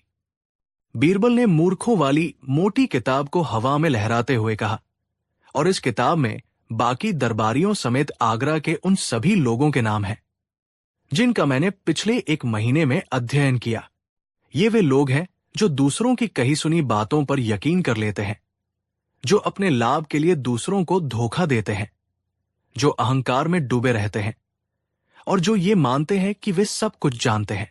ये सूची उन लोगों से भरी है जो ऐसे काम करते हैं जिन्हें एक पल के लिए भी सोचा जाए तो मूर्खतापूर्ण कहा जाएगा। उन्होंने उस खच्चर वाले आदमी और अंगूठी ढूंढने वाले व्यक्ति का किस्सा सुनाया। फिर उन्होंने दरबारियों की तरफ देखा और कहा, और इसमें वे लोग भी शामिल हैं जो ये सोच रहे थे कि मैं 10,000 अशर्फिया लेकर भाग गया हूं, क्योंकि वे अपनी छोटी सोच से आगे देख ही नहीं सकते। अब अकबर के चेहरे का गुस्सा धीरे धीरे पिघल रहा था और उसकी जगह एक गहरी समझ और प्रशंसा ले रही थी। वो वापस अपने सिंहासन पर बैठ गए। बीरबल ने अपनी बात समाप्त करते हुए कहा, जहांपनाह, सच तो यह है कि दुनिया में कोई भी व्यक्ति स्थायी रूप से बुद्धिमान या मूर्ख नहीं होता। बुद्धि और मूर्खता हमारे कर्मों में बसती है, हमारे व्यक्तित्व में नहीं। जब हम विवेक, तर्क और भलाई से कोई काम करते हैं तो हम बुद्धिमान होते हैं, और जब हम अहंकार, लालच या अज्ञानता में कोई काम करते हैं तो हम मूर्ख बन जाते हैं। ये सूचियां पत्थर की लकीर नहीं है। इस मोटी किताब का कोई भी व्यक्ति अपने एक अच्छे काम से पतली किताब में आ सकता है, और पतली किताब का व्यक्ति अपनी एक गलती से मोटी किताब में जा सकता है। असल में ये गिनती का नहीं, बल्कि आत्मचिंतन का विषय है। बीरबल की बात खत्म होते ही शहंशाह अकबर अपनी जगह से उठे और जोर जोर से हंसने लगे। उनका अट्टहास पूरे दीवान खास में गूंज उठा। उनके दरबारी, जो पल भर पहले बीरबल को सूली पर चढ़ाने को तैयार थे, अब समझ नहीं पा रहे थे कि क्या करें। अकबर ने हंसते हंसते कहा, वाह बीरबल, वाह! तुमने न सिर्फ हमारे असंभव सवाल का एक शानदार जवाब दिया, बल्कि हम सबको एक ऐसा आईना दिखाया है जिसमें हम सब अपनी असलियत देख सकते हैं। तुमने साबित कर दिया कि असली बुद्धिमानी सवालों के जवाब देने में नहीं, बल्कि सही सवाल पूछने और जीवन के सत्य को समझने में है। शहंशाह ने बीरबल को अपने पास बुलाया और अपने गले का कीमती मोतियों का हार उतारकर उनके गले में डाल दिया। ये तुम्हारी बुद्धिमानी का इनाम है, और जो 10,000 अशर्फिया हमने तुम्हें दी थी, वो भी तुम्हारी ही है। तुमने उन अशर्फियों का सबसे अच्छा उपयोग किया है। तुमने उनसे हमें एक अमूल्य सबक सिखाया है। मुल्ला दो प्याजा और अन्य षड्यंत्रकारी दरबारियों के सिर शर्म से झुक गए थे। उन्हें आज समझ आया था कि बीरबल की जगह अकबर के दिल में क्यों इतनी खास थी। बीरबल केवल एक हाजिर जवाब सलाहकार नहीं थे, वो एक दार्शनिक थे जो सबसे जटिल समस्याओं को भी सरलता और गहराई से सुलझा सकते थे। उस दिन के बाद दीवान खास में फिर कभी ये बहस नहीं हुई कि कौन कितना बुद्धिमान है, क्योंकि बीरबल ने सबको समझा दिया था कि हर किसी के अंदर एक बुद्धिमान और एक मूर्ख दोनों बसते हैं। चुनाव हमारा है कि हम किसे अपने कर्मों पर हावी होने देते हैं। कहानी 6। एक सुबह दरबार में हलचल थी। बादशाह अकबर अपने सिंहासन पर विराजमान थे और दरबारियों की भीड़ उनके चारों ओर थी। बीरबल भी अपनी सामान्य मुस्कान के साथ बैठे थे। तभी अचानक अकबर ने गंभीर होते हुए कहा, बीरबल, अब बहुत हो गया तुम्हारे चतुराई के किस्सों का गुणगान। आज मैं तुम्हारी बुद्धि की असली परीक्षा लेना चाहता हूं। पूरा दरबार सन्नाटे में आ गया। बीरबल ने विनम्रता से मुस्कुराते हुए कहा, हुजूर, आप जैसा आदेश देंगे मैं वैसा करने को तैयार हूं। अकबर ने आंखें संकुचित की और बोले, अगर तुम सच में सबसे चतुर हो तो 3 काम करके दिखाओ, जिनके लिए इंसान को या तो मूर्ख होना चाहिए या दिव्य चमत्कारी। बीरबल चौंका नहीं, बल्कि सिर झुकाकर बोले, हुजूर, आदेश की प्रतीक्षा है। अकबर ने 3 शर्तें रखी। 1, ऐसा आदमी खोजो जो सोते सोते कमाई करता हो। 2, ऐसी जगह लाओ जहां दूसरों के बिना चले भी नहीं चला जा सके। 3, ऐसा सच कहो जो सुनकर हर कोई हंस पड़े मगर वो झूठ न लगे। दरबार में ठहाके गूंज उठे। ये तो नामुमकिन सा लग रहा था। अकबर ने कहा, तुम्हारे पास पूरे 3 दिन हैं बीरबल। अगर तुम हार गए तो तुम्हें 1 महीने के लिए दरबार से निष्कासित कर दिया जाएगा। बीरबल ने मुस्कुराकर सिर झुकाया और बोले, स्वीकार है जहांपनाह। बीरबल अगले दिन सुबह ही शहर की गलियों में निकल पड़े। उन्होंने कारीगरों से लेकर साधुओं तक से सवाल किए। कई घंटों की खोजबीन के बाद बीरबल एक छोटे घर में पहुंचे जहां एक मालिश वाला हकीम रहता था। नाम था जहीर। बीरबल ने पूछा, तुम क्या करते हो? जहीर बोला, मैं दिन भर लोगों की मालिश करता हूं, रात को थक कर सो जाता हूं। लेकिन एक बात है। क्या? बीरबल ने पूछा। मैंने ऐसा नुस्खा बना रखा है कि लोग मेरी नींद की दवाइयां भी खरीद लेते हैं, और जब मैं सोता हूं तब भी लोग मेरी बनाई दवाओं की बिक्री करते हैं। मेरी कमाई चलती रहती है। बीरबल मुस्कुराए, यानी तुम सोते सोते भी कमाते हो। अगले दिन बीरबल जहीर को लेकर दरबार में पहुंचे और पूरी बात बताई। अकबर ने जहीर से पूछा, क्या यह सच है? जहीर ने जवाब दिया, हां हुजूर, मैं सो रहा होता हूं, लेकिन मेरी औषधियां मेरे नाम पर बिकती है। अकबर ने बीरबल की ओर देखा और मुस्कुरा दिए। पहला काम पूरा हुआ। बीरबल अब दूसरी चुनौती की ओर बढ़े। 2 दिन तक वो सोचते रहे। फिर तीसरे दिन सुबह सुबह उन्होंने एक योजना बनाई और दरबार में जाने से पहले एक पालकी मंगवाई। दरबार में पहुंचते ही उन्होंने अकबर से कहा, हुजूर, मैंने वो स्थान खोज लिया है जहां बिना दूसरों की मदद के कोई नहीं जा सकता। अकबर बोले, अच्छा, कहाँ है वो? बीरबल मुस्कुराए और बोले, आपको अभी वहां चलना होगा। राजा हैरान तो थे, लेकिन राजी हो गए। बीरबल ने उन्हें पालकी में बैठाया और 4 आदमी पालकी उठाकर एक पार्कनुमा जगह की ओर चल पड़े। जब कुछ दूरी तय हो गई, बीरबल ने कहा, जहांपनाह, ये वो जगह है, पालकी। क्या मतलब? अकबर ने पूछा। बीरबल बोले, ये वही जगह है जहां आप अकेले नहीं जा सकते। ये तभी चल सकती है जब 4 लोग इसे उठाएं। आप चाहे भी तो अकेले चल नहीं सकते। पूरा दरबार जो साथ चल रहा था, ठहाकों में गूंज उठा।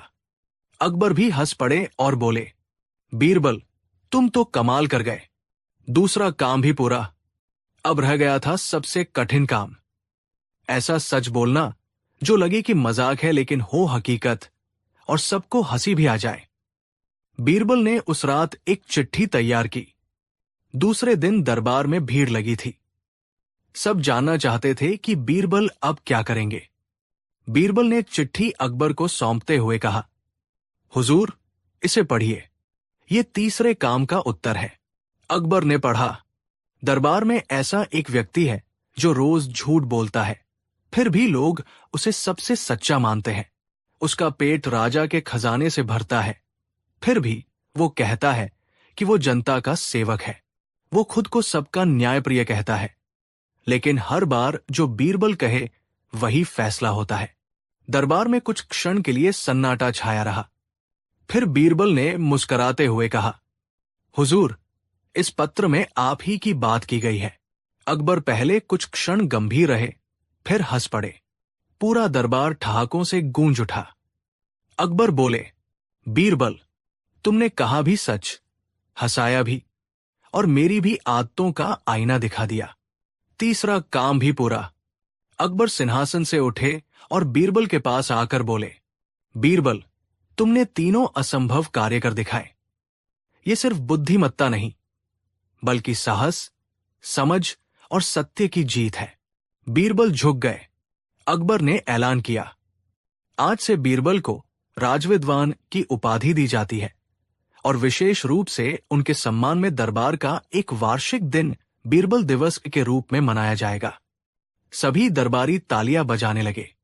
बीरबल की बुद्धि, हास्य और सच्चाई ने फिर से सबका दिल जीत लिया था।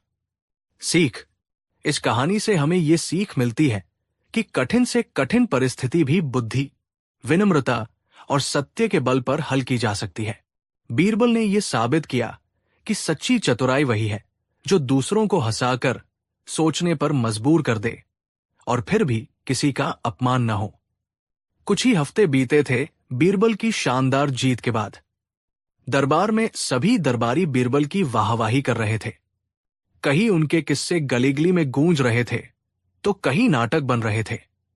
लेकिन ये सब देखकर कुछ दरबारी, खासकर राजा की प्रिय लेकिन ईर्ष्यालु मंत्री फिरोज खान जल भुन गया।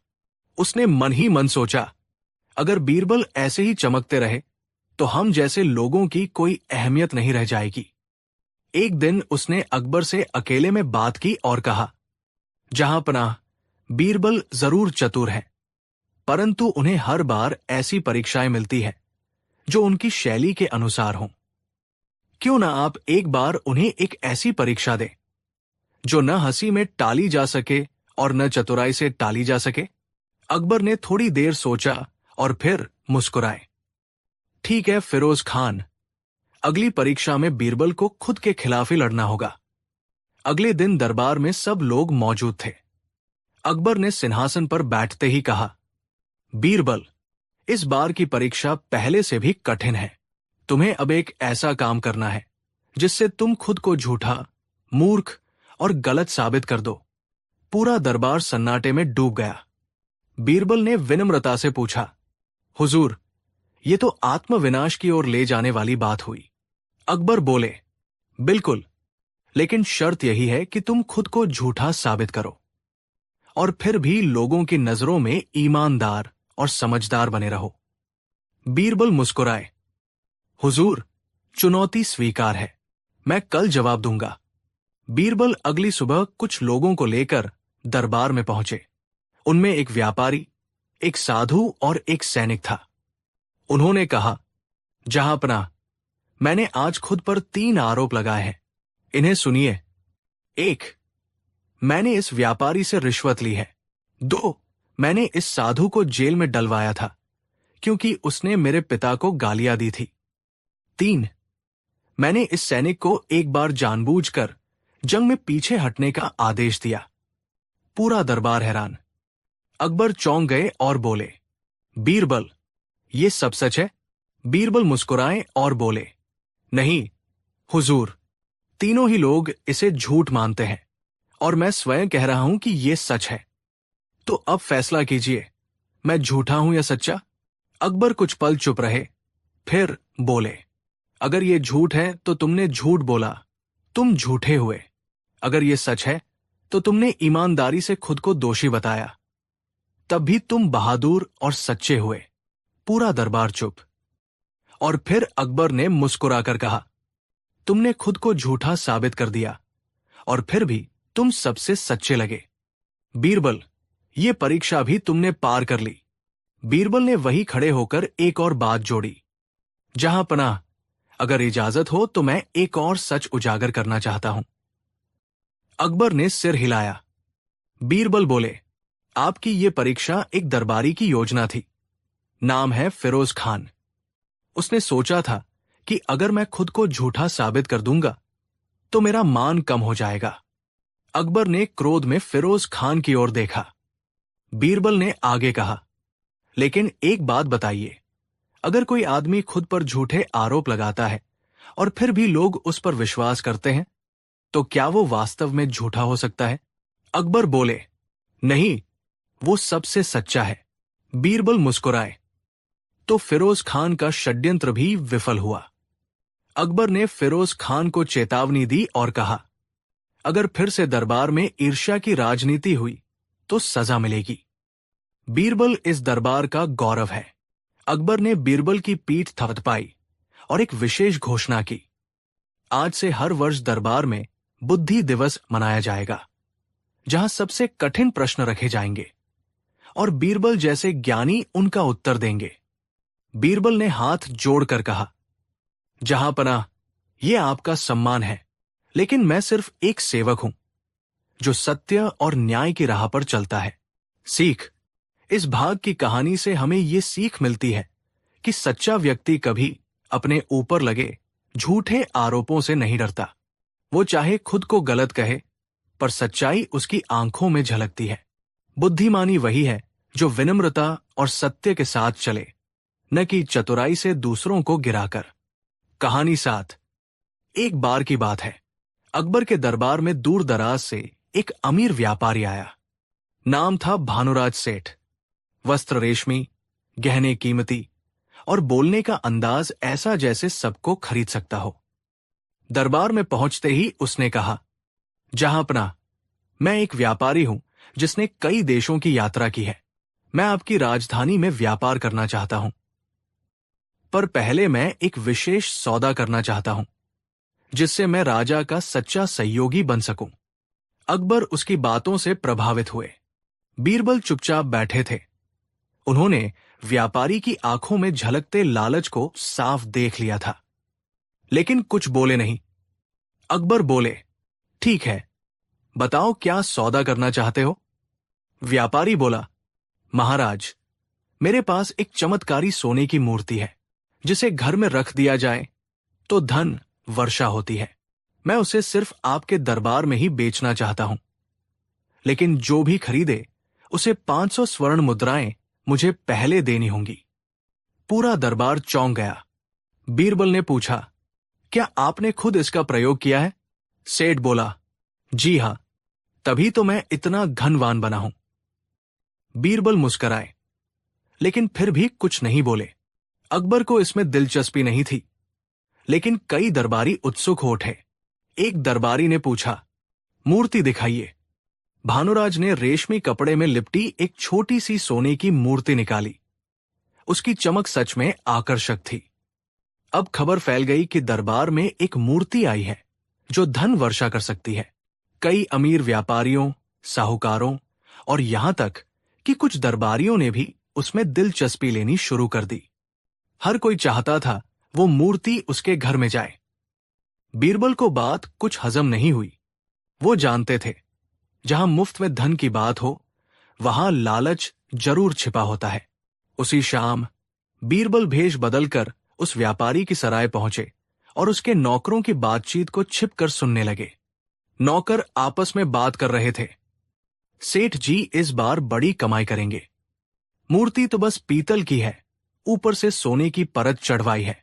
मूर्ख दरबारी खुद ही 500 से 500 सोने के सिक्के थमा देंगे। बीरबल मुस्कराए, तो ये है असली माजरा।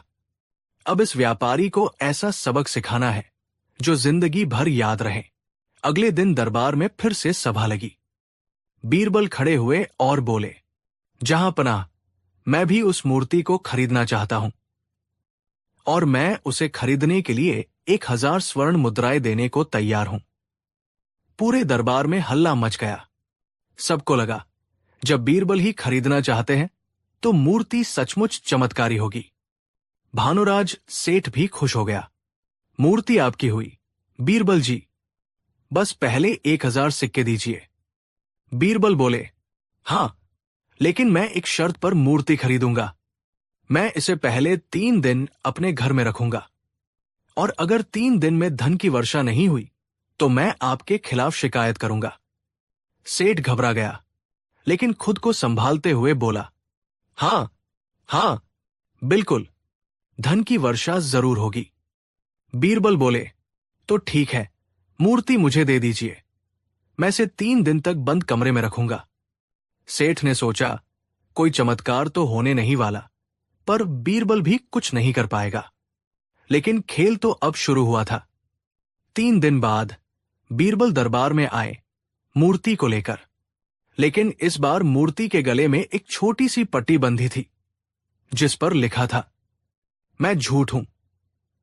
जिसने भी मुझ पर विश्वास किया उसने मूर्खता की। अकबर चौंक गए, बोले, बीरबल, ये क्या है? बीरबल बोले, जहांपनाह, ये मूर्ति मेरे घर 3 दिन रही। मैंने उसके सामने दिए जलाए, पूजा की, मंत्र पढ़े, लेकिन न धन वर्षा हुई, न कोई चमत्कार। बल्कि मैंने इसकी परत को खुरच कर देखा। ये तो पीतल है, सोना सिर्फ ऊपर ऊपर लगाया गया है। बीरबल ने दरबार के सामने मूर्ति को खुरच कर दिखाया।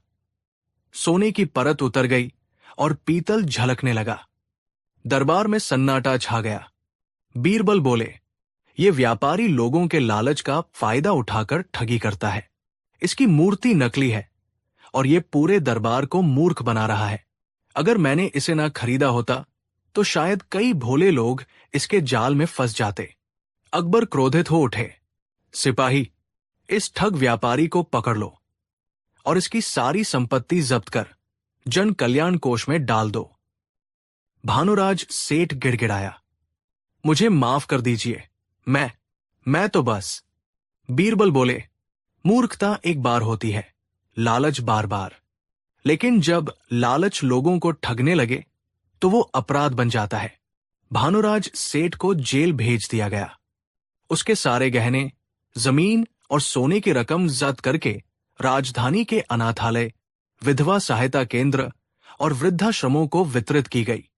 अकबर ने सबके सामने घोषणा की, कोई भी चमत्कार तब तक चमत्कार नहीं होता जब तक उसे विज्ञान और सत्य साबित न करे। लालच में अंधा मत बनो, वरना ठग हमेशा तुम्हारे आसपास ही घूमते रहेंगे। बीरबल ने भी दरबार से बाहर आकर लोगों को संबोधित किया, ध्यान रखिए, जो वस्तु ज्यादा लाभ का वादा करती है उसमें सबसे बड़ा खतरा छिपा होता है। बुद्धिमानी यही है कि तर्क, ज्ञान और धैर्य से ही निर्णय ले। सीख, इस कहानी से हमें ये सीख मिलती है कि लालच कभी अकेला नहीं आता, वो हमेशा धोखे का हाथ पकड़ कर आता है। दिखावे की चकाचौंध से सच्चाई नहीं झलकती। असली मूल्य परखने में है, देखने में नहीं। और सबसे बड़ी बात, ईमानदारी, बुद्धिमत्ता और तर्क से ही हम अपने समाज को ठगी से बचा सकते हैं। कहानी 8। एक दिन दरबार में एक व्यक्ति आया।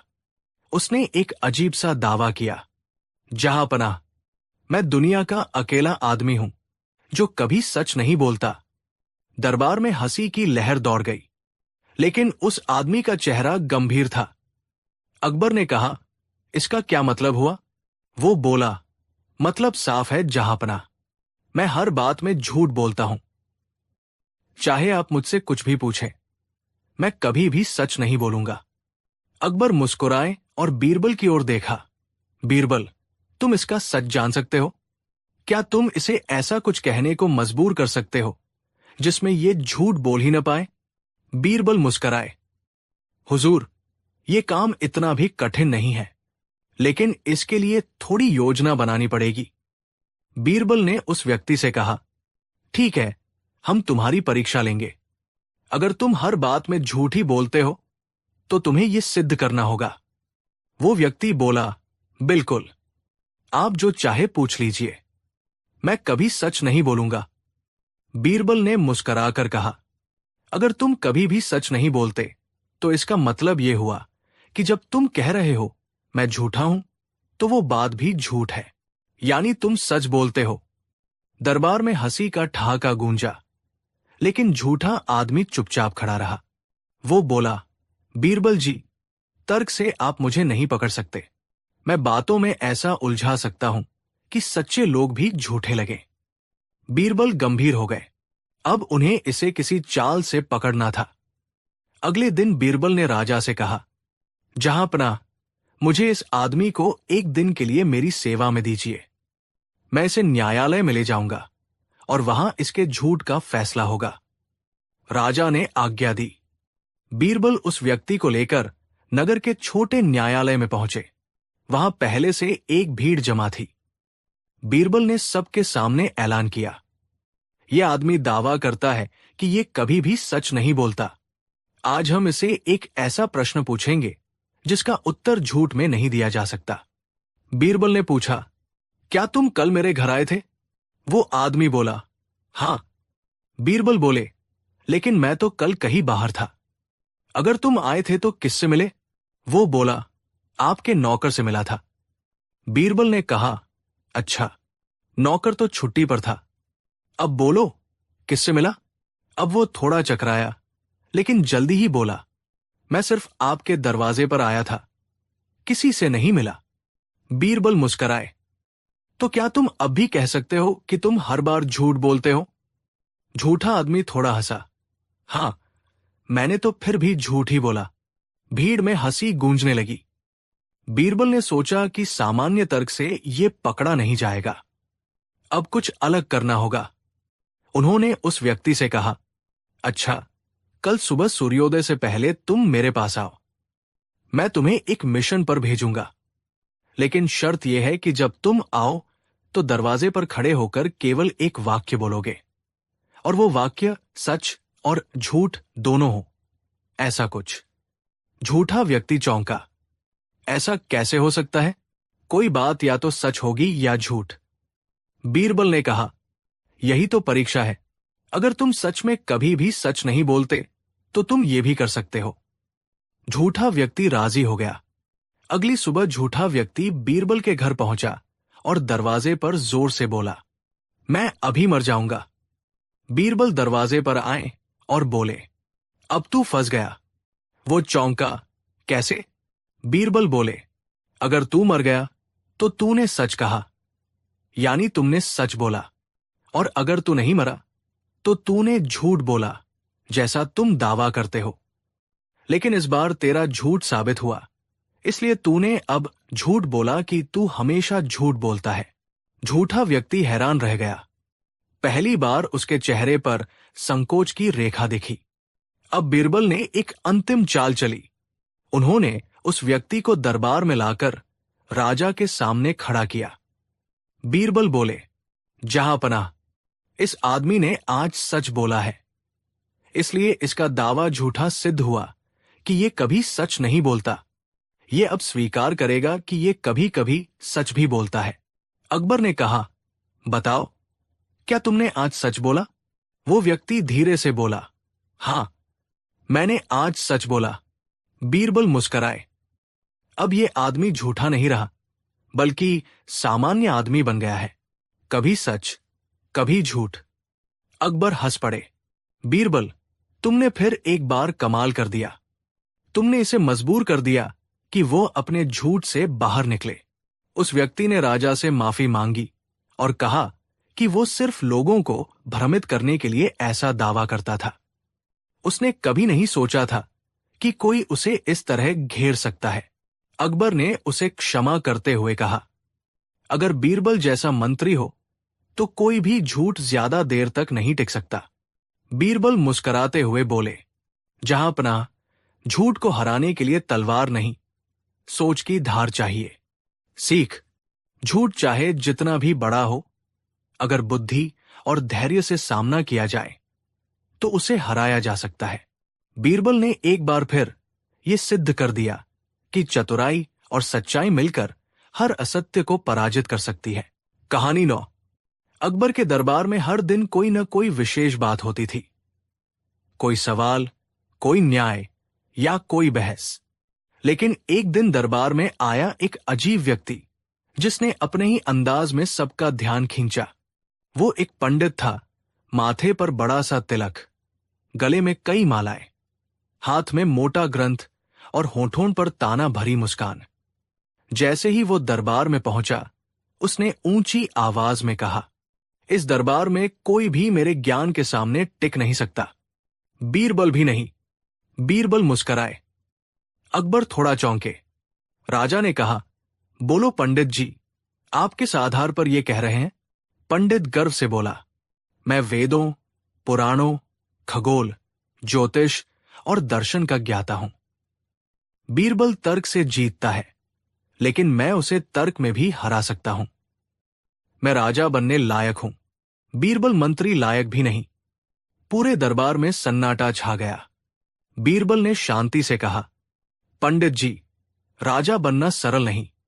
उसमें ज्ञान से अधिक विवेक, संयम और न्याय की समझ चाहिए। पंडित बोला, तो मुझे एक दिन के लिए राजा बना दो। मैं दिखा दूंगा कि मैं आपसे और अकबर से अच्छा शासक हूं। अकबर को मजा आने लगा। बीरबल, क्या कहते हो? इस पंडित को एक दिन का राजा बना दिया जाए? बीरबल ने मुस्कुराकर कहा, अगर ये पंडित स्वयं को इतना योग्य मानते हैं तो इन्हें मौका मिलना चाहिए। बस शर्त यह होगी कि उस एक दिन में जो होगा उसकी पूरी जिम्मेदारी इन्हीं की होगी। पंडित हंस पड़ा, स्वीकार है। अगले दिन दरबार विशेष रूप से सजाया गया। अकबर ने अपने सिंहासन से उठकर पंडित को बैठाया। बीरबल ने उसकी ओर देखकर कहा, महाराज पंडित, आज पूरा राज्य आपके अधीन है। जो भी आदेश देंगे वो माना जाएगा। पंडित फूलकर कुप्पा हो गया। उसने सबसे पहले ऐलान किया, मेरे दरबार में केवल ब्राह्मणों को आने की अनुमति है। शूद्रों, व्यापारियों और अन्य जातियों को बाहर रखा जाए। बीरबल चौंके। अकबर ने चुपचाप देखा।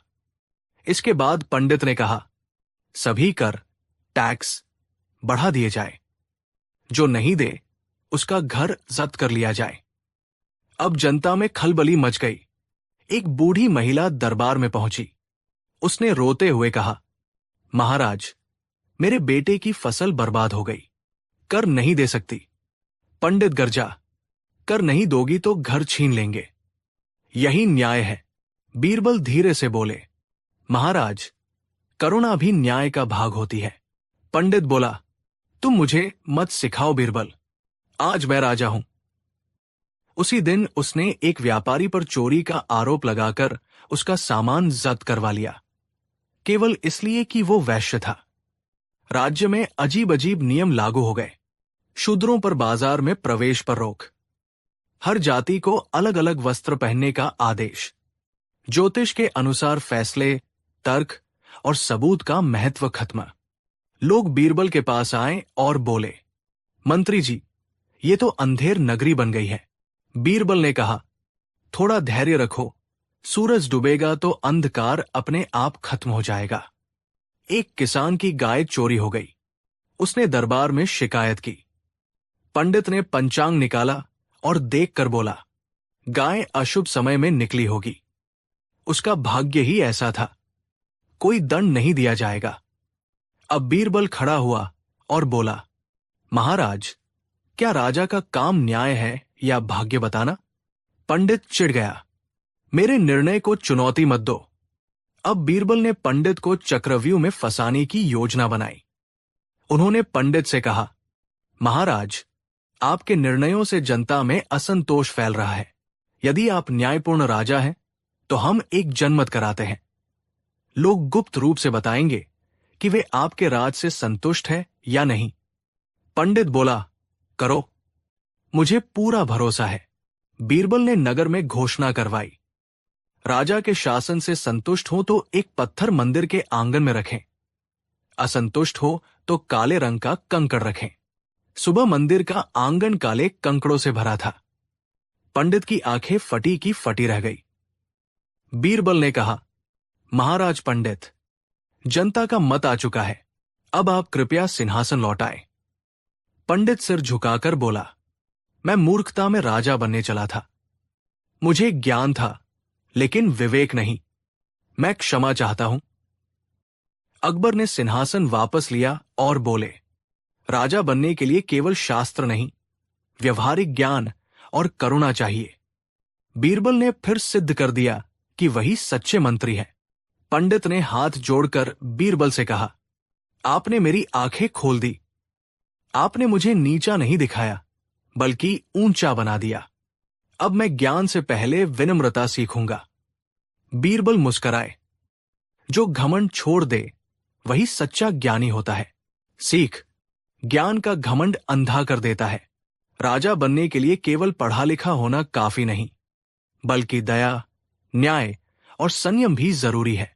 बीरबल ने बिना अपमान किए एक घमंडी को उसके कर्मों का आईना दिखा दिया।